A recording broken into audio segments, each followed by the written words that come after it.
এটা ভিডিঅ'ৰ জৰিয়তে মুছলমানক টাৰ্গেট কৰি ইছলাম ধৰ্মক যি অপমান কৰিছে তাক আমি গৰিহণা দিছোঁ।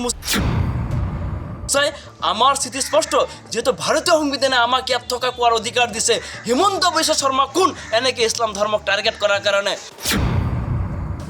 গতিকে আজি মুছলমানৰ কলিজা মছজিদ মাদ্ৰাছাত তেওঁলোকে বুলডোজাৰ চলাইছে, মানুহৰ ঘৰত বুলডোজাৰ চলাইছে। এই লোকসকল প্ৰকৃততে ভাৰতীয় নাগৰিক হয়, এই লোকৰ কোনো সংস্থাপন তেওঁলোকে আজিলৈকে কৰা নাই। বৰ্তমান ৰাজ্যত মুছলমানৰ ওপৰত যি নিৰ্যাতন চলাই আছে তাক আমি মোচাই গৰিহণা দিছোঁ। এটা কথা স্পষ্ট যেন বৰ্তমান ৰাজ্যখনৰ মুখ্যমন্ত্ৰীগৰাকীয়ে সংবিধানৰ শপত খাই সংবিধান উলংঘ কৰা যি কাম কৰি আছে সেয়া কোনোপধ্যে গ্ৰহণযোগ্য নহয়। মোচা সদায় মুছলমানৰ ন্যায়ৰ স্বাৰ্থত মাত মাতি আছে আৰু অনাগত দিনত মাত মাতি যাব।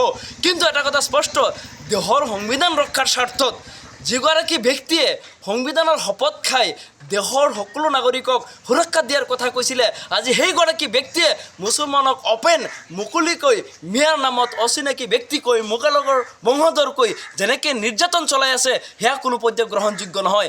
এটা ভিডিঅ'ৰ জৰিয়তে মুছলমানক টাৰ্গেট কৰি ইছলাম ধৰ্মক যি অপমান কৰিছে তাক আমি গৰিহণা দিছোঁ। মোচাই আমাৰ স্থিতি স্পষ্ট, যিহেতু ভাৰতীয় সংবিধানে আমাক ইয়াত থকা কোৱাৰ অধিকাৰ দিছে। হিমন্ত বিশ্ব শৰ্মা কোন এনেকৈ ইছলাম ধৰ্মক টাৰ্গেট কৰাৰ কাৰণে? গতিকে আজি মুছলমানৰ কলিজা মছজিদ মাদ্ৰাছাত তেওঁলোকে বুলডোজাৰ চলাইছে, মানুহৰ ঘৰত বুলডোজাৰ চলাইছে। এই লোকসকল প্ৰকৃততে ভাৰতীয় নাগৰিক হয়, এই লোকৰ কোনো সংস্থাপন তেওঁলোকে আজিলৈকে কৰা নাই। গতিকে একমাত্ৰ নিজৰ ৰাজনৈতিক মুনাফা আদায় কৰাৰ কাৰণে 26ৰ নিৰ্বাচনৰ বৈতৰণি পাৰ কৰাৰ কাৰণে হিমন্ত বিশ্ব শৰ্মাই যি ব্লু প্ৰিণ্ট ৰচনা কৰিছে তাক আমি গৰিহণা দিছোঁ। আমি আহ্বান জনাইছোঁ, মোচাই অহাকালি গুৱাহাটীৰ চচলত এক জংগী আন্দোলন কৰিব। আমি বিচাৰিছোঁ অসমৰ প্ৰত্যেকজন মুছলমান সমাজে স্বইচ্ছাই ওলাই আহিব লাগে বুলি আমি মোচাই আহ্বান জনাইছোঁ।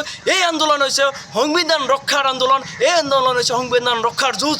গতিকে আমাৰ দেশৰ সংবিধানে আমাক ইয়াত থকা খোৱাৰ অধিকাৰ দিছে। হিমন্ত বিশ্ব শৰ্মাৰ ইয়াৰ পৈতৃক সম্পত্তি নহয় যেন তেখেতে সংবিধান উলংঘ কৰি এটা জনগোষ্ঠীক টাৰ্গেট কৰি সদায় অত্যাচাৰ কৰি থাকিব। গতিকে অহাকালি চচলত আমাৰ এক প্ৰতিবাদী কাৰ্যসূচী আছে।